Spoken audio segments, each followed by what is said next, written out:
Welcome to this episode of WildOhio Podcast. This is John Coffin. I'm here with my co-hosts, Jordan Phillips, Abby Rodebeck. And today we have a special guest, Mike Ervin, a public land administrator here at Division of Wildlife. Mike, thanks for coming on the podcast. Welcome. Thanks for having me. Good to see you. So today we're going to talk about waterfowl, all things waterfowl, and a little bit of controlled hunts, right? That's what our game plan is. Yeah. Okay. So, Mike, if you would lead us off with how you got to where you are today with the division, where you started, and a little bit about what your position is. So I came to the division as the wildlife area manager at Killbuck Wildlife Area. So kind of jumped right into managing a wildlife area that's got a lot of wetlands on it, a lot of waterfowl opportunity there. I personally have been interested in waterfowl hunting for a while. Went to school, graduate school, to study wetlands with Excellent Canada. Specialized in muskrats, not waterfowl, but was around it, with the organization and got the background that way. From Killbuck, I went became our waterfowl biologist. I did that for a couple years. Been our representative of the Mississippi Flyway Council technical section for probably 15 years now. Have since moved on from the waterfowl position, but into the public lands position, which has kind of given me the opportunity to see all our wildlife areas and help with the management, including all the wildlife areas that the waterfowl use with a lot of wetland habitat. So when we're talking about waterfowl, Abby and I were talking about it before, and you had a question on. Yeah, so I hear the word waterfowl, think ducks, but I know it encompasses more species than just ducks. What falls under the umbrella of waterfowl? That's a good question. So, waterfowl is a pretty broad category that, really just talks about birds that use wetlands or water. You're dependent on them. So the things that we commonly think about are ducks, but even within that group of species, there's probably 15 or 20 different ducks that come through the state of Ohio in a given year. In addition to ducks, geese would fall under that broad umbrella of waterfowl. So Canada geese are the ones that we know a lot about in Ohio, but several different species that come through the state. Swans, in addition to that, a couple different species of swans that either come through Ohio or, trumpeter swans stay here and breed all year long. An invasive species of mute swan, so a couple different species swans that kind of fall under that broad category too. So several different groups of species. I would say probably 20 or 30 different species you could say fall under that broad category of waterfowl that occur in the state of Ohio. Which would differentiate between other migratory game birds, right? What other bracket would you put in there? So you kind of think of your birds that have webbed feet, and that kind of gets lumped into that group of waterfowl. Other migratory game birds that don't have webbed feet, they come through the state, doves, woodcock, species like that are migratory birds, still covered by the Migratory Bird Treaty Act, but don't kind of fall under that broad category of waterfowl. Okay. And I don't know the answer to this. Rails? Yeah. That's under waterfowl section? It's another one of those webless migratory game birds. So wouldn't be considered waterfowl, but those migratory game birds get talked about in the same groups of people at the same meetings when we talk with flyways and things like that.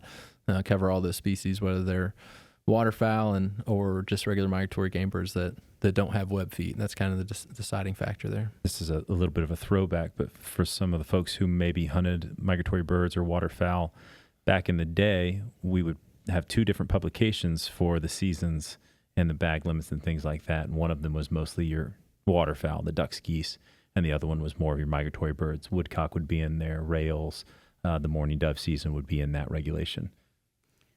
So, Mike, I'm going to jump right into it. And you did a video with one of our Division of Wildlife employees, Stanley, and you can find that on YouTube. And it's a phenomenal Teams call that you all did to kind of explain a little bit of the waterfowl zones and what's coming up in the state of Ohio for proposal.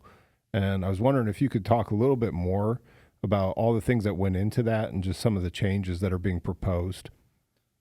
Yeah, I can do that. So I'm kind of starting out with our ability to make changes to waterfowl zones. We do get questions quite a bit from waterfowl hunters on, can we make a change to a zone, a small change here or there? And, for a lot of the regulations that that we put in place that are in our hunting digest are things that we have full control of in the state, and we can change, anytime through our normal process with Wildlife Council. Migratory bird rules are a little bit different. Those are all federal rules. The states can make changes, but they end up being put in the Federal Register and becoming federal law too. So we got kind of another level of coordination there that we have to deal with. And waterfowl zones are one of those that we don't have the ability to change anytime. So those are rules that can only be changed every 5 years. Going into 2026 is one of those opportunities. There was an opportunity back in 2021, and we chose not to make any zone changes then with COVID and everything that was going on. And then the last time we made a zone change in 2016. So those rules can only be changed every 5 years. Going into that this year, we wanted to reach out to the waterfowl hunters in Ohio and see if there were changes that folks want to make. So we put a waterfowl hunter survey out.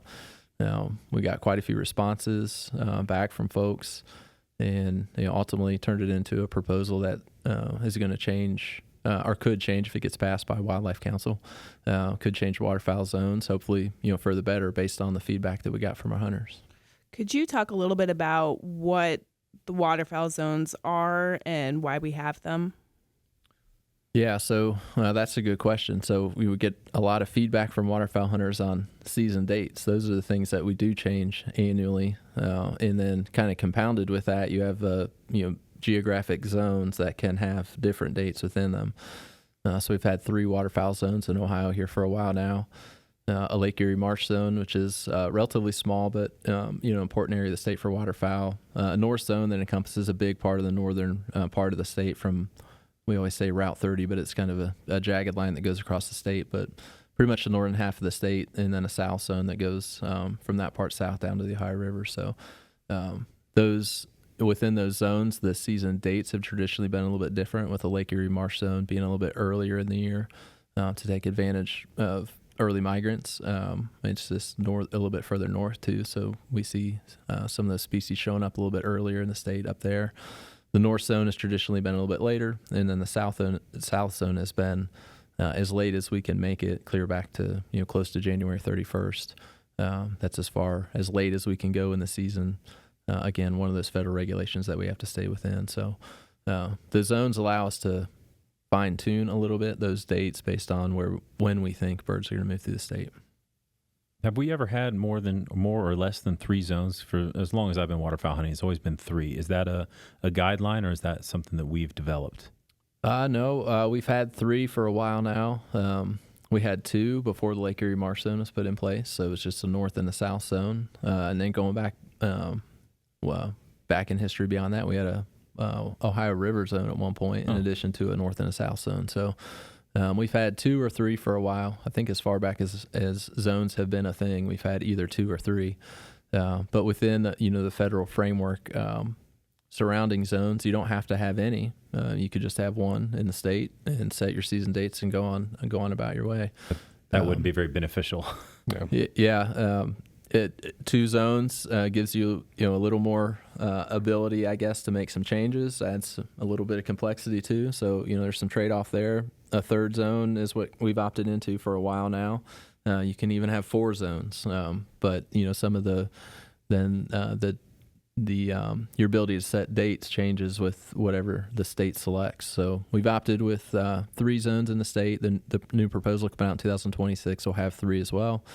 But 3 zones and 2 season segments is what we've opted for a while.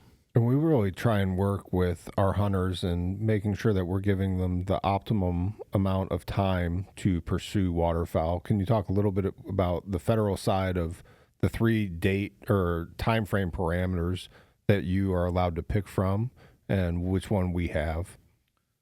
Yeah, so the packages that are available for waterfowl dates in Ohio are set again federally, but they're based on observations of waterfowl and wetlands made by the Fish and Wildlife Service when they fly the survey. every spring. They fly over 2 million miles and observe, count waterfowl and the number of wetlands that are out there on the landscape, and they make a decision on how long a duck season can be in all the states. For the Mississippi Flyway, the liberal season is what we've been in for a long time. We got generations of waterfowl hunters that know nothing but a liberal 60-day season. So if enough waterfowl and wetlands are observed on that survey every spring, then the service will prescribe that liberal package. And so we've been in for a long time, and we get 60 days.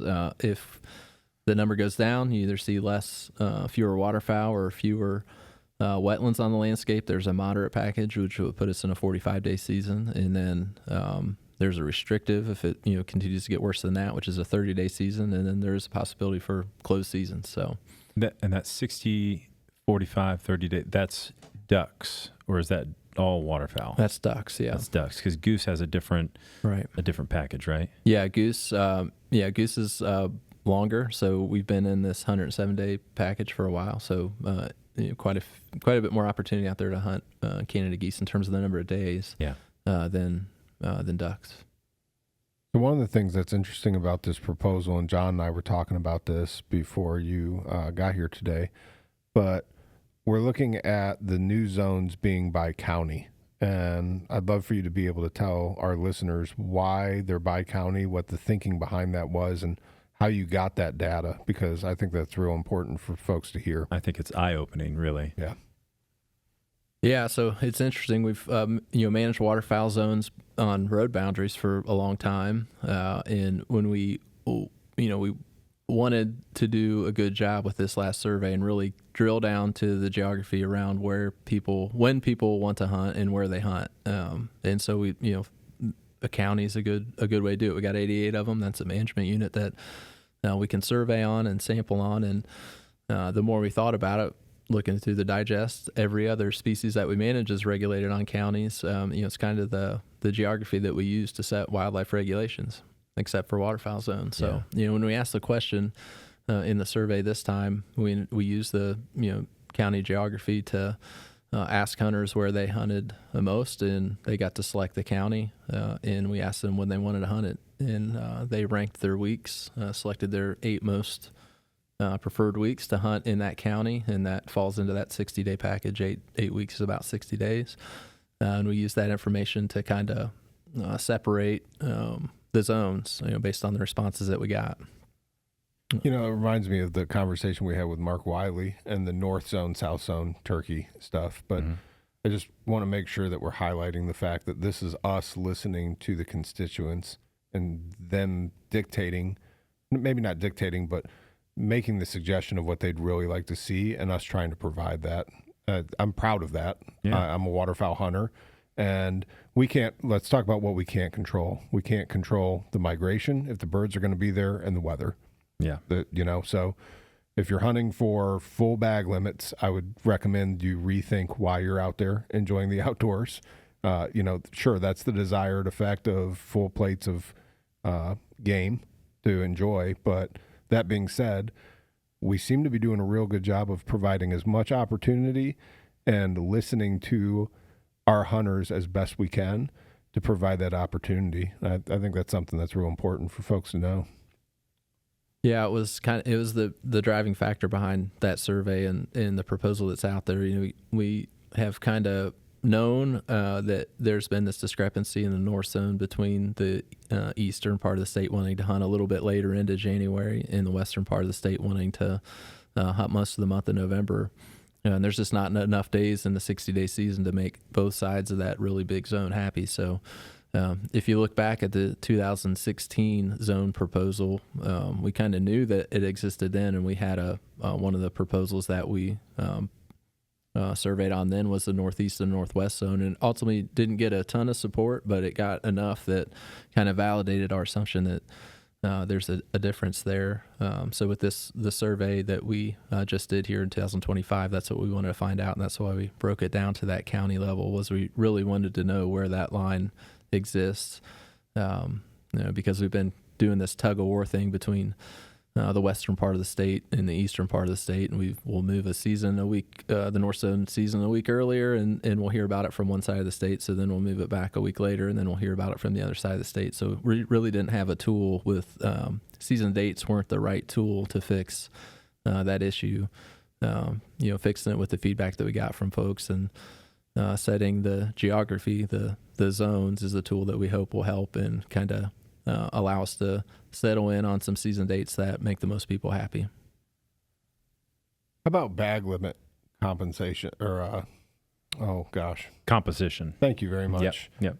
That if you don't know, which a lot of folks probably don't know, myself included until I started working for the Division of Wildlife, you kind of look at that list of what you can take, what you can't take, what that daily bag limit looks like. Any changes to that, and can you speak to that at all?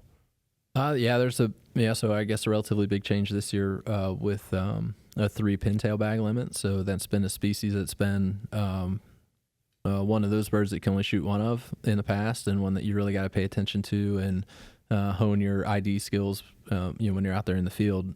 So that'll be a change, moving to 3. But the service redid their modeling effort and looked back at all the survey data from a long time, and when they made the update into the model suggested we could harvest more pintails. So we'll see how that goes. We've got under that experiment, they're calling it. We'll have at least 3 years of 3 pintail bag limits, and then they'll reevaluate to see kind of how the observation data changes, based on that, and we'll see where it goes from there. So, but yeah, that'll be a big change coming up this year. And I guess it's been around for a while, probably a decade now, but we were a state. Ohio is one of a few states that had a more restrictive hen mallard bag limit than was required by the federal framework. So we had a 1 hen mallard and a 1 black duck bag limit for a long time, but that's changed maybe a decade or so ago, and now those are both 2 species that you can harvest 2 of daily. So in the bag limit conversation, Mike, we're talking about the U.S. Fish and Wildlife Service and the zones on what we're allowed to do within that framework. Bag limit's another place where we're working within. You've brought it up a little bit, but I think a lot of folks, when they see the bag limit in the Ohio regs, they don't realize that we have to work within restrictions. I hear people say, here's one for you.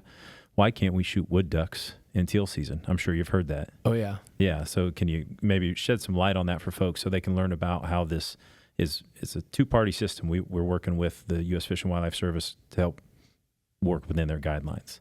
Yeah, so that's a question we get pretty commonly because we got 2 states to the south of us that are able to harvest wood ducks in their early teal season, but those states have had that for a while, and they're kind of grandfathered in to that system. If they make any other changes to their teal seasons, they won't be afforded that same same ability to harvest both those species. But it's not on the table as an option for Ohio. Our teal season came on later, later when that regulation or that option wasn't available from the service. So again, that's another one of those federal rules that that we have to follow. And there's only a few states that have that option for wood ducks, and some of them actually given it up. Iowa actually had an all species early season.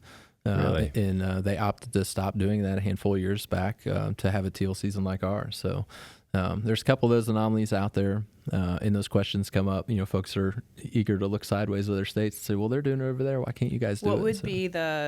What would be the benefit of an all species season?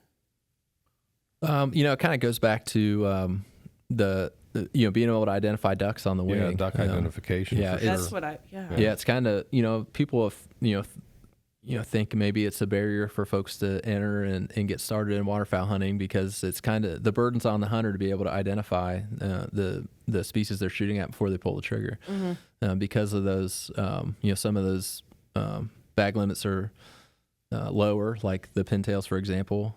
That's been one where you only get one. You can shoot once, and then you got to know after that before you pull the trigger. So the benefit of an all species or a splash limit is kind of what's referred to, as it kind of takes that that identification barrier out of the question. But Yeah, that makes sense. There is a little bit too earlier in the season. Some of the plumage is maybe not as well developed as it will be later.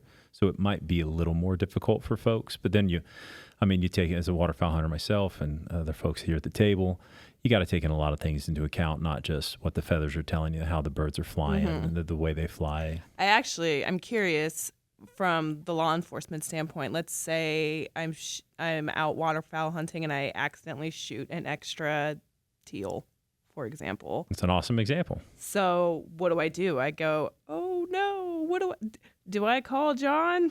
100%, What happens? but I'm going to let John answer that. I think it's a great question. This is a question that I bring up in my hunter eds and when I talk to people. So what I strongly recommend when someone commits a violation like that, where in your scenario, you were out hunting, you made a mistake, right? We've all made mistakes before. We've heard that before. What we would encourage you to do is contact the county officer where the violation occurred. If you can't get a hold of them, contact our dispatch center or contact the neighboring county officer. And what I would call it, self-report. Let us know of the violation. Now, here's the thing. You shot over your bag limit, so you're not entitled to that extra duck, right? We can't let you keep it. But at that point in time, it gives us a lot of leeway in working through the county prosecutor or whatever situation that is, that you did the right thing. You know, it's the issue where you go shove that duck under a rock or throw it in the cattails. We don't want that to happen either. You know, we don't want people to commit these violations, but we also don't want anyone to cover it up or hide it. So there's a lot more leeway for the officer to use officer discretion and maybe have a different outcome than someone gets a ticket. So honesty is the best policy. And it's always the best policy. Yeah, absolutely. And it does happen. I've had people self-report. I've also had people violate the law and not do the right thing. So, you know, as an officer, you get experience and see all those different things. Yeah. Sure. Good question though, Abby. Mike, I know you're a pretty avid waterfowl hunter. What's your favorite waterfowl hunting scenario? Is it field hunting or marsh hunting or big water hunting? I don't know. Don't ask me to put my finger on one of them. I guess there's a lot of different ways That's to the do it. right way to answer that. All three. Yeah, right. I like doing them all. Honestly, I think that's one of my favorite things about waterfowl hunting is it's so vast and diverse, and there's so many different ways to do it. You can do it in September, early season teal, clear to the end of January, and even into February for Canada goose hunting. So, there's so many different ways to do it, and I like a lot of them. I don't know that I could put my finger on one favorite one. So many of them are things you got to do once and experience it. Yeah. Yeah, and it changes as the season goes, right? Like that's part of the fun for me is you've got that early season, which is your goose and teal.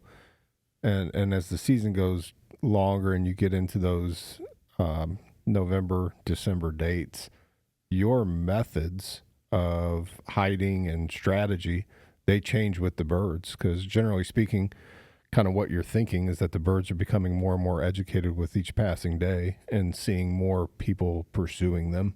That's always been kind of in the back of my mind as I'm going out and trying to figure out what looks natural, what would be the appropriate presentation and decoys. And I mean, we could spend weeks talking about all the things that go into waterfowl hunting, but just that changing of tactic, I always find fun.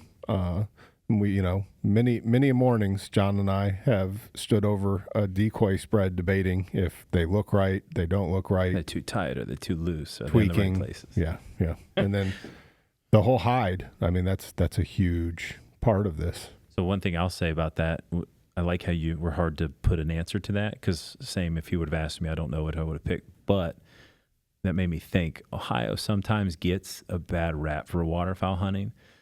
But if you have the ability to travel, if you have the ability to make relationships in this state, we provide almost every kind of hunting opportunity, not just hunting in the field, that'd be harvest, a grain field that's been harvested, mostly corn, or hunting in a wetlands, whether it be a public wetland or a private wetland. But also if you go to Lake Erie, there's a huge tradition of layout hunting off the rocks for diving ducks. And then down the Ohio River, And I've worked the Ohio River before, and that was the first time I ever experienced somebody actually pursuing ducks on a sneak boat. And I learned a lot about how they do that. But, we get a bad rap, I think, sometimes for duck hunting, and there's a lot of opportunity out there for people to experience it all. How dare they? Yeah, I agree. How dare they? So, duck or waterfowl hunting, you need your hunting permit, Oh, your hunting license? hunting Okay. license, and then you need some extra documentation, correct? Yes, you do. And there's a lot of history behind that documentation. Yeah. So, in the nutshell, what you need, and this kind of goes back to what we're talking with the citizen science and input. One thing you have to do is a HIP survey. What's that stand for, Mike?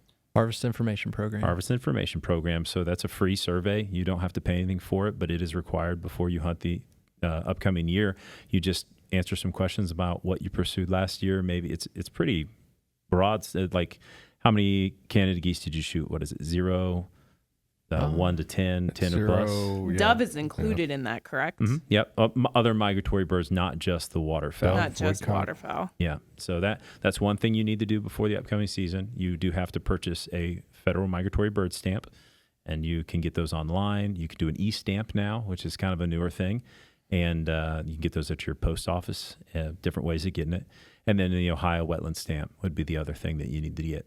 Yep. And that's one that you can get on online on our Huntfish app as well. That's through us, the Ohio Division of Wildlife. You get it on the app. You could go to any place that sells a license and purchase that. How did the duck stamp come about federally? The federal duck stamp was put in place, kind of coming out of the Dust Bowl, and that's not too long after the Migratory Bird Treaty Act went into place. So early in that century, it kind of had a double-edged sword going on, where there was unregulated harvest, commercial harvest in a lot of cases of waterfowl, and that led to the Migratory Bird Treaty Act and the reason for all the federal rules around waterfowl and migratory birds. The second thing that was kind of going bad for waterfowl populations at that time was loss of habitat in the Dust Bowl. So the federal stamp went into place. It's kind of a user pay model at a federal scale that the money from the duck stamp goes to fund federal wildlife refuges and put some of that habitat back on the landscape and protect it in perpetuity. So that's been in place for a long time, and one of those requirements to hunt waterfowl. And then a lot of states followed suit a little bit later. Ours went into place in 1982, the Ohio Wetland Habitat Stamp, and another requirement to hunt waterfowl in Ohio, but that's currently $15, and that money goes back into wetland habitat right here in Ohio, and then 60% of it goes to wetland habitat in Ohio, and then we're obligated by law to send 40% of that to Canada or places that can build wetlands where our ducks are hatched. So we partner with Ducks Limit Because Canada. they're migratory. Yeah, right. They're not Ohio residents. Right. Some of them aren't. Yeah, they hatch north of us, and then the thought is we're going to restore habitat where they're born, and they're going to fly down and give us an opportunity in the fall. So that's been a good program. Both programs have been great to help get wetland habitat on the ground nationally or in the state. I really think the duck stamps are really important to the story of the conservation of waterfowl. They're huge. Yeah. They're huge. I mean, it was important enough for folks to start making regulations, and we do a week-long training that we've talked about on the podcast with Jim Quinlivan for our officers, and we go into the history of waterfowl regulation, the market hunting era, and what Mike was talking about. Ducks were not in a good place. We are, you say that liberal bag limit that we have now. We are in the heydays of waterfowl hunting. Am I right? Yeah. Oh, yeah. It's been a great success story. There are a lot of species. Well, some of the ones that we hold dear. We talked about wood ducks earlier. They were near the brink of extinction, and now they're back. Canada geese was another one. Trumpeter swans. So you can go on down the list. A lot of those species were in trouble, and the conservation effort, both the regulatory side and then the stamps to fund the habitat restoration, have been great success stories. I remember growing up, my dad's not a hunter, but growing up would buy the duck stamp at the post office, the federal duck stamp, for a number of years, just because he would go out and we wouldn't be seeing them if we didn't have that. So it was like kind of his way of giving back. Well, that's awesome. Yeah, that's cool. Yeah, you think about all the other species that we're not even talking about outside of waterfowl that are benefiting from that. You know, Mike just said that he was up in Canada doing working through school with muskrats, and we've got a waterfowl biologist at one point coming from that work with muskrats. So that ecosystem is incredibly important. Why we invested all that time, energy, and effort in the H2O Ohio projects with, you know, the algae blooms and all that. So we're talking about, you got it on the what's required. That made me think of a question that maybe, Mike, you have the answer for. Right now, roughly, you know, I'll be exact, how many waterfowl or duck hunters do we have in the state of Ohio? We've been hovering around, 27 to 30,000. Really? Somewhere in that ballpark is the number of wetland stamps that we sell a year. They don't actively hunt. Like Abby said, some people just buy them. But we'd have to look at HIP. I think the HIP estimate of active waterfowl hunters is a little bit lower than the number of stamps we sell, but in that 25,000 ballpark, I'd say. Yeah, and out of that, now brings me to another question. Talking about species, what do you think are the top 3 species that people are pursuing or successful in pursuing here in Ohio? Are you talking geese and duck or just I duck? would assume Canada geese is in that top. Okay, I mean, so all encompassing. waterfowl. Yeah, all encompassing. Okay. Yeah. Yeah, Canada goose harvest is up there, and then from the duck side, mallards, wood ducks, and probably your green-winged teal are your 3 top species in Ohio in terms of ducks in the bag. Yeah, teal season is pretty exciting for a lot of people. Yeah. It's the first Now, are go. you shooting green wings traditionally in the teal season? Yeah. Are you? Mm-hmm. Well, Right. when you say "are you," to clarify for the group, I'm in the South Zone, so no, we're not normally shooting. Okay, a that's lot why of I'm teal. asking, because I'm in the South Zone as well, Yeah. and I think of early. So it's not fair. I call it early teal season because it's the first duck season, and it's early compared to the regular duck season. Mm-hmm. But it's just teal season. Correct. Teal season for me is blue-winged teal. Regular duck season, generally in the South Zone later, is green-winged teal. We'll see more green wings as the where migration. I have more of a chance of cutting into green-winged teal. Correct. Yeah. Yeah, that's what we see with the migration too. Actually, when the teal season opens, we're actually losing blue-winged teal throughout the state. So they're migrating through at that point in time, and by the end of the teal season, by mid-September or so, our blue-winged teals, the number of blue-winged teal in the state is drastically reduced. So as they go down, the green-winged teal start showing up, and they hang out in October even through November, and some of them will hang around even after that. But Yeah. Abby, have you ever been in a marsh and heard a flock of blue-winged teal come through? I have not. You want? Yeah. That's what it sounds like. Blue-winged I did it. teal, kind of like starlings. They fly in a group, and I don't necessarily think it's predator avoidance. Not like starlings. It's like a group of highly qualified Navy pilots. Yeah, blue-wing angels. Yeah. So they fly synchronized in a large group, and they are Like a very murmuration. They are very fast flying. I don't know what that group. word means, Abby. Not. But generally speaking, you're kind of looking out over a marsh. They're dabbler ducks, so they like shallower water, where the dabbler ducks want to be able to feed with by dropping their head down to feed and feet in the air. They don't dive to feed. So back to the Navy, the Blue Wing Angels. You'll be sitting looking over a marsh, and that noise that John just made, and it may be 10, it may be 30, but they come overhead at what feels like 50 miles an hour and what sounds like 100, and you will hear them a lot of times before you even see them, and it's a rush. Yeah. It really is. Yeah, it's fun. It's a really fun and great season, and the weather's not turned on you in September. You know what I mean? It's usually miserably hot. It is normally hot, but it's South not. Zone. But it's not freezing out there either. It's not freezing, so you trade mosquitoes for cold. Yeah, as Would the you say seasons. that's your spark duck or spark we're waterfowl? going with the spark again. No, we're back to the spark thing, and I feel like I shared this. We might should have to ask the educate guest. Mike on this. Are you familiar with the spark? We're going to go spark waterfowl this time. We keep changing it up, but Jamie introduced us to this spark bird, and we've just latched onto this thing, and we're We is a making strong word. Jordan has latched we onto are it. making it world renowned, and we just The keep Royal changing Jordan. it. Yeah. So, Do you have a spark waterfowl bird that you saw for the first time and was kind of like, yeah, that's what I want to dedicate my time, energy, and effort towards? I can't think of one species. I will say green-winged teal's the first duck that I harvested. So I don't know that was the spark. I think before you even get into it, you're kind of bought into the whole idea of I'm gonna go chase these things. But I don't know that it was one single species to get into. But speaking of it, of blue-winged teal being the early part of the year, that may be the spark that maybe why people enjoy doing it so much, because it's the first thing you do, and coming off the summer and looking forward to fall, and then you get to go out there and experience that. So. In terms of the timing of the year, it's definitely something everybody looks forward to. Aside from the heat and the mosquitoes, it's an awful lot of fun. Yeah. And they're very pretty birds, and they're great table fare too. They're darn tasty, are they not? They are good to eat. The dabbling ducks tend to be the tastier ones, if I remember correctly. Yeah, I think that's the general consensus among people that eat waterfowl. In terms of table fare, the dabbling ducks seem to be a little bit better. They spend more time. They eat more seeds and plant material, so they probably aren't as strong tasting as some of the diving ducks that eat a lot of mollusks and other animals and tend to taste like that. So yeah.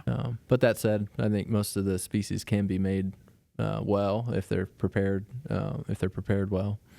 So Lots of recipes out there to make your duck. So we talked about these zones, and I want to make sure that we let everyone know that we need to know your talking spark as waterfowl, Jordan. Sorry. We're back to the spark. You See, I brought was it trying to up. let it go. You I brought was it up. Water under the bridge. So my spark waterfowl would be the wood duck. I had never seen a male drake wood duck before. I went duck hunting with my father when I was like 14, 15. First duck hunt ever, or maybe second. I think it was my first duck hunt ever. And 2 ducks just appeared on a little creek, and I pulled up and shot. Single shot 410, and a drake wood duck fell, and I had no idea there was a bird with all those kinds of colors in North America, let alone in the woods marsh I was sitting in. So I mean, what a beautiful, beautiful bird. So that would be 100% be, oh man, like this is Christmas morning. Walking up and looking at that, like I was hooked right then and there. You? Me? Yeah, you. Honestly, the wood duck. Okay. I love the wood ducks. I remember coming across my very first one, and I was just like, "What is that?" I'm so used to mallards. Yeah. My neighborhood has tons of mallards. I would say that's my 20-month-old son's spark duck is the mallard. Oh, He yeah. loves them. He likes to chase them. Yeah. I Sorry, thought you were going Mike. to say feed, so thank you for not saying Oh, feed. we don't feed. Thank We you. don't feed Thank ducks. you. That's We're not gonna- the law Yeah. in my house. Are you looking at me? I am looking at you. So I'm gonna go off topic a little bit. You guys are talking about waterfowl. I didn't start hunting waterfowl. I'm kind of like with Mike. You kind of buy into it before you go. Yeah. I mean, there's a little bit of investment to get. But I started hunting birds with the mourning dove. So it's still migratory, right? Mm-hmm. The first time I went mourning dove hunting, I shot this is back when you buy the 100-round, pack at Walmart for a lot cheaper than it is Winchester, now. the Winchester Hunter Pack. Yeah. Yep. And I shot every one of those rounds, and I got one dove. Right? I was very inexperienced wing shooter, and it was a blast. It was a Hell blast. yeah. So, and that led me into just loving wing shooting, which turned me into, in college, I met up with some guys who introduced me to duck hunting, and it's been no looking back since. It's a lot of fun. Yeah. Really is. It really is. Well, we're going on the spark, but what's the thing that keeps you going after it? What do you want to call that? Because I would say There's more of that, huh? That's the hard one. the big log that you put in the fire, all night long, the one that keeps you going. I'd say for me, in terms of waterfowl hunting, it's chasing canvasback. So that's kind of the king can is what they call it, and I would say it's they're relatively rare. There's not a lot of them around. They're hard to hunt. They hang out in places that are hard to get to. Takes a lot of specialized equipment, and you got to hunt some nasty conditions to have opportunities to harvest them. So I'd say that's the one that keeps me going back and kind of keeps the fire burning for me. So not quite the spark, but the thing that I kind like of keeps that, coming though. back. Yeah, around. that's a really good question. How about you, John? What keeps me going Yeah. is not a bird. It's the finish. Yeah. It's Yeah, the yeah, finish. yeah. I mean, and to the point where I'm getting to the point where I don't want to shoot them if they're not finishing. Yeah. I don't want to pass them. We hunt a lot of Canada geese in the agriculture fields, right? And I want them landing gears down within 20 yards, committed birds. Yeah, landing gears down, meaning feet down, Yeah. fully committed. They have mistakes were made, Yeah. as we say in the Yeah. field. They have fully committed to the spread, and they are ready to land. That's a lot of fun. Abby, how about you? God, what keeps me going? Yeah. Listening to us. Yeah, every day.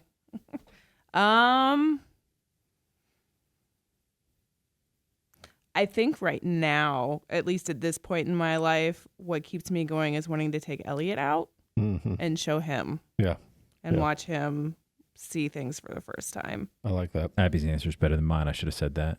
My kids are going to be mad. I like yours a lot. I guess so. That's specific to, yes, agricultural geese hunting, or goose hunting, I should say. Yeah, I want that full commitment, and locked wings. Just, I mean, no question in their mind, those are real geese. They sound like real geese. We're gonna come hang out. They're ready to be dinner. Yeah. For me, I think it is, again, that grab bag. And there are some species, like you're talking about chasing the canvas back, like you pretty well know you're probably not going to see a canvas back in certain scenarios, a small feeder creek, but you're not 100% sure. Yeah. So, you talk about 15 species coming through Ohio, but you never know what you're going to see. We've had harlequin duck, which are traditionally a Northwest Pacific bird, some on the Atlantic side, but not an Ohio bird. Whistling ducks. I've seen whistling ducks taken in Ohio. Old squaw,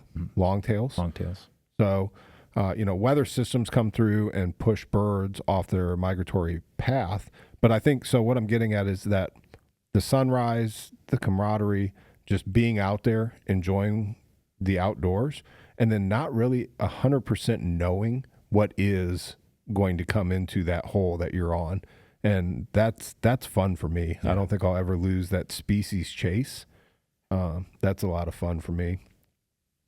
So before we switch gears, though, I want to make sure we're talking about these proposals. We're talking about these new zones. And this isn't official, correct? So this is still, it's a proposal. We're still in the proposal phase.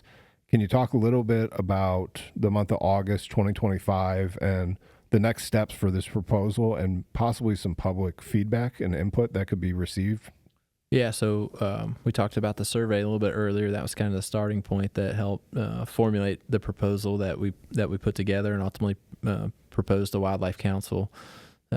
So that proposal is open now for public comment. It'll be open through that August council meeting. I don't know exactly what the end date is, but it's out there on our website now, open for public comment. So we encourage everybody to let us know what they think about the proposal, provide their comments one way or another. Then council will review the comments that come in and ultimately vote on it, and it'll be put in. That'll be our state process, and then it'll go through the federal process and ultimately end up in the Federal Register and written into federal law. So, again, open for comment now through August. So let us know what you think. Right. So I think a natural tie-in to the other thing I'd like to discuss with you is waterfowl is pretty dependent upon water. Yeah. For waterfowl hunting and observation, quite frankly.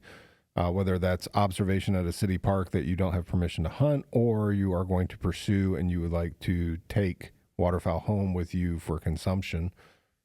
So let's talk a little bit about controlled hunts. Mike, you and I have worked over the last couple years now a lot together on these controlled hunts and these opportunities. And we've grown the system out pretty substantially. There's been a lot of different moves and changes made to the system that I know we'd like to highlight. But just as it pertains to waterfowl, I know that one of the things we are seeing is that in the controlled hunts, we are trying to provide good opportunity on areas that our staff have designated to be appropriate places to pursue waterfowl. I'm going to throw this out right before we even start this conversation, because this is a question we get a lot on our return surveys from that, which is that I'm back to that chasing the bag limit. We do not provide controlled hunt opportunities so that you can completely fill your bag limit. We provide an opportunity for you to go somewhere where you know you have a spot. I think that's an important thing to mention. But we spend a lot of time trying to make sure that the spot that we're putting you is a good spot, right? Yeah. The staff in the field do a lot of work throughout the year managing habitat on these areas and trying to make it worthwhile. Not only worthwhile from a recreational hunting or viewing standpoint, but also just good habitat management and conserving wetlands and making sure we're doing a good job there. So staff put a lot of work into it. That doesn't necessarily mean that it's going to turn into bag limits every hunt. Certainly that would be fantastic if that happened, and that'd be everybody would like that, I think. But again, what we can't control. Yeah, though. not really the reality, but so we try to do our best to kind of set the table for folks to go out and have a good experience, and we hope that means harvesting birds. But like you said, it means you're going to go have a spot where you're not going to be bothered by other hunters wanting to hunt exactly where you're at, or having to get there at 2 a.m. to claim your spot, kind of thing. So there's other quality components that get wrapped into what we're trying to offer with controlled hunts. And we provide a ton of different species pursuits within these controlled hunts. So our controlled hunts for the fall and for the fall season, they go live online July 1st. So it's a lottery system. You have July 1st until July 31st to be able to apply for that. The fall offerings are going to be dove, duck, goose, deer, pheasant, squirrel, all species. Yeah, some places I think are all species even. You're right. Yes, like Eagle Creek is an all species, isn't it? Yeah. So is there a limit to the amount of times a person can enter? So that's a good question. I think we'll have close to 150 different opportunities offered this July. So like Jordan said, we've been building that out. We're trying to add as many opportunities as we can to give folks as much opportunity in different parts of the state or for different species. So you can only enter each of those one time. So you can't buy multiple entries into the same multiple applications for the same permit. So you can buy one apiece. Some of them are even more restrictive than that. The waterfowl blind lotteries, you can only buy one of the 19 or 20 that we offer. So you got to pick which one you're going to buy, and you just get to put your name in the hat once. So you can apply for multiple different waterfowl hunts. Say if we offer 20 of those, you could buy 20 applications, one each. But you can't put your name in the hat multiple times. So what do I do if I put in for 20 waterfowl hunts and I was unsuccessful, which, by the way, I've never been successful with our controlled hunt drawings. However, I've still been able to participate in controlled hunt drawings. And one of the reasons is the change that we made here. Mm-hmm. So I put in for controlled hunt opportunities. We do the drawing. I was unsuccessful. On Tuesdays and Thursdays, our controlled hunts and our controlled hunt opportunities for waterfowl are provided on Tuesday, Thursday, Saturday. What is the change that we are going to make this year for Tuesdays and Thursdays for those locations of controlled hunt opportunities? Yeah, so I'll maybe back up a hair before that. So we made quite a few changes to the way we do controlled waterfowl lotteries when COVID came around. So traditionally we had a lot of in-person drawings where hunters would drive to an office, physically put their name in the hat, and get drawn and get a permit that way. People liked it. We did it for a long time. COVID came around and we couldn't have people together in buildings. So we're scrambling like everybody was, trying to figure out how we're going to offer these opportunities. We wanted to offer opportunities. People wanted to be outside during that time. So we moved them all into our license system because we had to. We really didn't have any other way to issue those permits during that time. So when we did that, and then after COVID, after those, regulations kind of lapsed a little bit, we got feedback from folks that, they want to go back to these in-person lotteries. We also got feedback though for people that enjoyed the other way around. So I'm in the southern zone. I'm gonna speak up on this, and I'm sure there's some opinions about this, but I was always hesitant to get in my truck and drive 2.5, 3 hours north to the shores of Lake Erie on the whim of I might be able to get drawn for a spot. Yeah. Now you give me a permit that I'm successfully awarded after the lottery system. I am going to drive 2.5, 3 hours to that location. Yeah, permit in hand, right? And permit in hand. Right. So there's two sides to that. I just want to say that. Yeah, the in-person lotteries were great for people who could drive to the in-person lotteries, who had a Tuesday off or a Thursday off and could get up at 4 a.m. and physically drive someplace, but that's not the reality for a lot of our customers. So when we went to COVID, we saw a big increase in the number of people who were able to apply. And, we interpret that as a good thing. We're offering opportunity to more people. Sounds like it makes it a little bit more equitable in terms of opportunities. That's our hope. Yeah. That's our hope. And that's why we kind of stuck with the online permit system. So the change that Jordan is referring to on Tuesdays and Thursdays, we heard the feedback from the folks that wanted to go back to the in-person lotteries, but we didn't want to completely abandon what we saw with more people being able to apply. So we started with a Thursday only first come, first serve online permit system, and we did that for a couple years, and we got feedback from folks that it's good, we like that you're doing it, but there's a couple tweaks that could be made. So last year we went to a lottery system on Thursdays. So you apply on Wednesdays between 10 and noon. And we conduct the lottery right there, 12:15 or so, and we issue permits usually early afternoon. You got a permit in hand if you won. And we got a lot of really good feedback from folks on that for those Thursday hunts last year. So a couple things with that. Go to the website to apply. Yeah. Now we're doing it Tuesdays and Thursdays. So that means Monday 10 to noon. And that means Wednesday 10 to noon. Yeah. Is there a fee for applying for those permits during the season? Nope, that's free. So the applications are free. They are online. You can go to our webpage to look for the place to apply. It's all the permit applications are handled through our OHAP system. So we added another tab to that since we thought a lot of hunters would be there interacting with that system and getting permits to hunt on private land. So we just added another tab. That way people didn't have to go to two separate places to get permits. So that's worked out well. We've got good feedback. I'm excited that we're adding the Tuesdays in this year, and we'll continue to see how that goes and listen to folks' feedback. And I hope we continue to see more people apply through that permit system. Yeah, and that landing platform's pretty nice. It's GIS, so you can zoom in, you can get satellite, you can see exactly what you're looking at and what you're applying for, and start to pick away at a little bit of a digital scouting, if you will, before even getting there and understanding what you're hopefully going to find when you get there. Yeah, I think what some of the feedback we got, and what I think customers like about it is, it's instant feedback, right? In 2 hours whether you got a permit or not, and you get to select what unit you're putting your name in the hat for. So if you have some on the ground knowledge, or you're able to look at the aerial, mapping system there that where you apply, and you're like, it looks like a good permit or a good location. That's where I'm gonna put my name in. You've got a little more input on what permit you might get than you do through the license system in July. So I think people like that. Application period is July 1 through July 31st, right? Yeah, for the owls hunts. Yep. That's for the fall hunts. Now, not to get confused, but we also in spring offer Castalia trout fishing opportunities throughout the year. And then we have our spring turkey permits that are drawn at the same time as well. Can't remember, that's April... We do the applications for those in March. March 1st to 31st, correct? Yeah. Yep. So with these, the ones you do in July, the controlled hunts that you apply for in July, if you guys could break down, I think I see a little bit of confusion when I talk to the public about, well, am I allowed to apply for this mentor hunt? Or, good question. Yeah, because there's different types of hunts that some people qualify for and some people don't.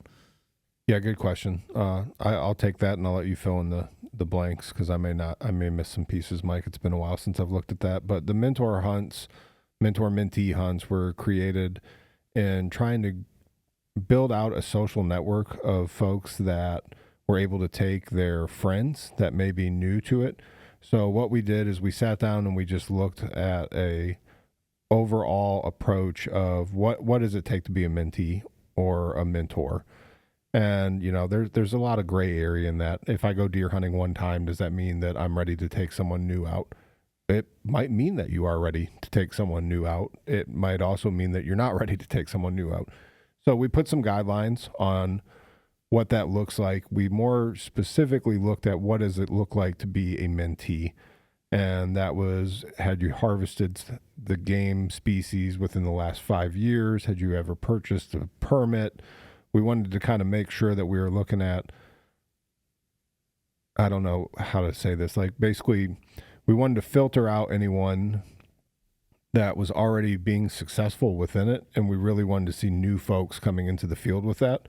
So the mentors can be successful as of last year or even that year, but they are a mentor taking someone new to it. The whole premise behind it was the R3 concept of recruitment, retention, reactivation. So we do have some opportunities with that. We also have youth opportunities. We have handicap accessibility hunts that are available. What else? We have... There are youth hunts as well. There are youth hunts as well, yeah. So the mentor-mentee specifically, that's a great question. I should have brushed up on this, but the mentor-mentee hunts are also not age restricted. So a mentee can be a youth, or but the mentor goes along the same guidelines as the apprentice license.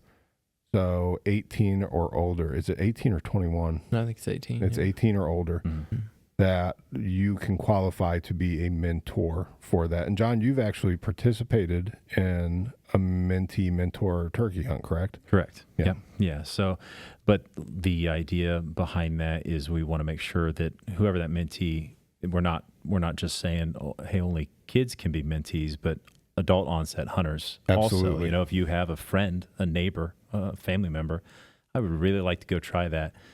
Never killed a turkey, never shot a deer. Absolutely, sign up for one of these mentor hunts and find somebody who can help you go. And that, and part of the thought process behind this, John, was that as we were growing out opportunities, the controlled hunts was growing in popularity as well, and we wanted to look at how to give such a great experience, whether it was successful or not on pulling the trigger, how to give a great experience and exposure and opportunity to folks that are new to it. And we wanted to be we wanted to put the least amount of restriction that we possibly could on that, while still setting parameters that ensured that folks would have a pretty decent chance at being drawn if they put in for that. Yeah, I like to think of the mentor hunts as kind of a incentive system for the mentor to go recruit a mentee and bring somebody new to the field. That's what we're looking for there. And, to answer your question specifically, there's not restrictions on who can apply. It can either be the mentor or the mentee. Yeah. And hopefully dangle the carrot out there for the mentor to go find someone and either introduce them to something they haven't done yet, or reactivate them if they've lapsed, or whatever. And maybe it's an adult, doesn't have to be a kid, that can come along and hunt with them. But those have been good. We've got a lot of interest in them. The applications have been rolling in, so folks are taking advantage of them. I have a friend that I'll leave him unnamed, but he qualifies to be a mentee now because he hasn't shot a turkey in a very long time. And I've been encouraging him the last couple of years. You should apply for that. He won't do it. He knows who he is. So there's that. But no, I think they're great opportunities. And the cost, I put in for states out west, go on hunts and try to put in for these controlled hunt opportunities to have, again, the spot that's yours, that is yours, and when you get to go. You can get the time off work in advance. You can prepare and plan, make other arrangements. What's the cost for these? $3. $3 a hunt, right? And we'd be remiss if we didn't mention the fact that none of these hunts are solo hunts. Now, there's different parameters with each one on how many people you can bring, accompanying adults, hunters, youth. It's different for each species, but at minimum, our dove field is a 1-to-1. So if I get drawn, I can bring one of you with me. So, and then up, clear through pheasants where you can bring 4 partners. So 4 partners, party of 5. Yeah. So, yeah. For anyone listening, if you're applying for controlled pheasant hunts, I would highly, highly encourage you to secure a dog before applying for our pheasant hunts. Pheasant hunting can be done without a dog, but a lot of the feedback that we get from the folks that are successful within those hunts is, kind of wish I had a dog. So yeah. I'd encourage them to apply, and then if they get a permit, find the dog. Yeah, you got 4 people. You've got a carrot borrow now. one. Yeah, right. You've got a carrot. Hey, you have a dog. I have a hunt with you. So Let's out of go. curiosity, do you have a pheasant dog? A lab. Yeah, she's getting old now though. So yeah, I got 2 good legs. Yeah. I'm just saying. I'll let you know if I get a permit. I've got Hunter Orange. I can walk through a field for sure. Yeah, they're great opportunities. I haven't been on a lot. Again, I've been I'm not lucky when it comes to those things, but I have been fortunate enough to be brought along on some of them, and some of them have been fantastic hunts. Some of them, they've all been fantastic opportunities. Some of them have been really filled with a lot of shooting. Some of them not so much. I've enjoyed every single one the exact same amount. I can't say enough for them. Our staff put a lot of time, energy, and effort into these locations and this opportunity, and it really shows. Yeah, I have a small story about a dove because we have controlled dove hunt down our way, and I contacted two gentlemen in the controlled field, and it was brothers from Michigan, and it was their first ever dove hunt. So I just was looking at their permit, their hunting license. I saw they're non-residents, and from Michigan, you guys put in for this hunt. You drove, yeah. We this is our only opportunity to dove hunt. Don't have dove hunting. In they don't Michigan. have dove hunting, so it was a great opportunity. I bet they were smiles. They were. Oh, wow. They did really well. They harvested, and same field. I checked some folks from Pennsylvania who took that opportunity. I mean, people are traveling Your here to hunt. Yeah, Yeah. great opportunity. Put in for them.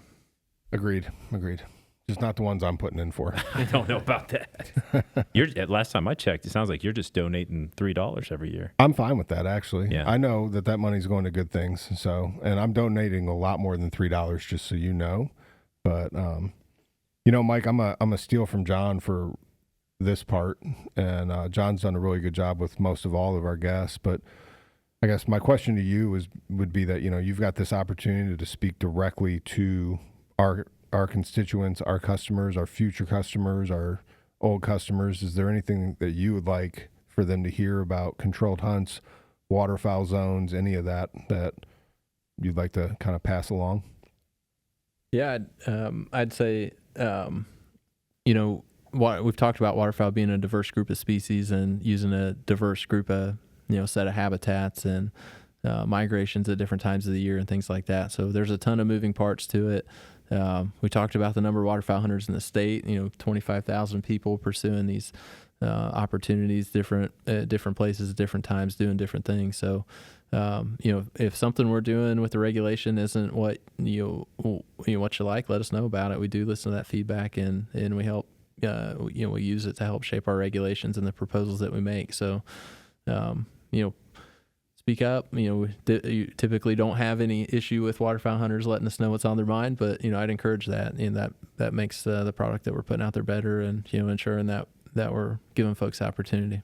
Yeah, and again, I'm gonna jump in here and I'm gonna plug that YouTube presentation that you and Stanley did again. Again, you guys did a phenomenal job with that. So, if something that we said today kind of sparked your interest and you'd like to hear a little bit more about that, please check that out on our YouTube page, because it's like an hour long and it's jam-packed with some really good information, gets into the surveys and everything. Yeah, there's a ton that goes into the regulations, and we get a lot of really good questions from our customers and waterfowl hunters and biologists not only in Ohio, but we get together and meet as the Mississippi Flyway twice a year. There's a lot of science that goes into managing waterfowl. Whether it's current research going on or just the amount of observation, banding data, observation data, aerial survey data that we've had for almost 100 years now, managing waterfowl on the continent. It's a big system. A lot of thought goes into it, and there's usually a why to what we're doing. So we took the opportunity on that YouTube presentation to try to let folks know why we did what we did and why that proposal came out. Mike, I appreciate you coming in as a waterfowl hunter. I thank you guys for the work that you do. I mean, I'm glad we have the resource that we have, and I know that I play my part. I do my HIP survey. I answered the survey, so you got my results. But thanks for coming in. We get our duck stamps. Yeah, we get our duck stamps. Well, we appreciate you coming in. Yep, thanks a lot. Thanks for joining us today on the podcast. We hope you enjoyed this episode with Mike Ervin. And don't forget to subscribe to our Wild Ohio podcast wherever you listen to podcasts. Tell your friends, tell your family, and in the meantime, we hope to see you outside.